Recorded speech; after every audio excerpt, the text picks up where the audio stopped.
Čau. Meditace. Krásné téma.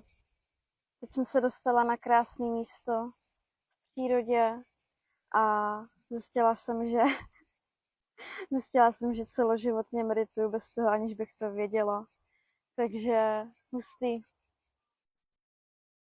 Prostě moje tělo, mysl i duch je ve stavu celoživotně extrémní paniky vlivem toho, co jsem si zažila.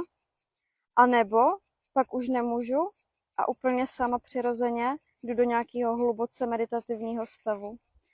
A Češi nemeditujou vůbec, Evropani vůbec. A to se nedá úplně tak jako naučit. Jako vědomě teď se snažím na nic nemyslet, ale je to, o čem pořád nejvíc mluvím, a to je být co nejvíc sám v přírodě a tak.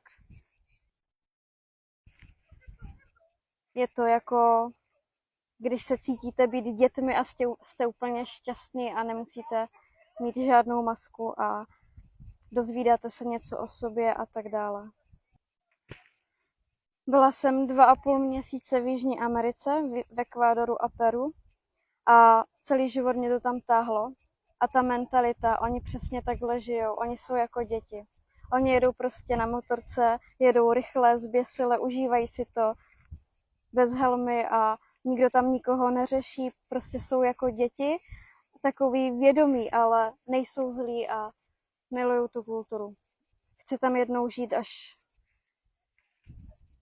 budu mít za sebou hotovou moji negativní misi ještě, která to se vyjádřím taky asi jindy, k jinému videu. Tomu teď se to nehodí. Tohle je jiný hezký téma.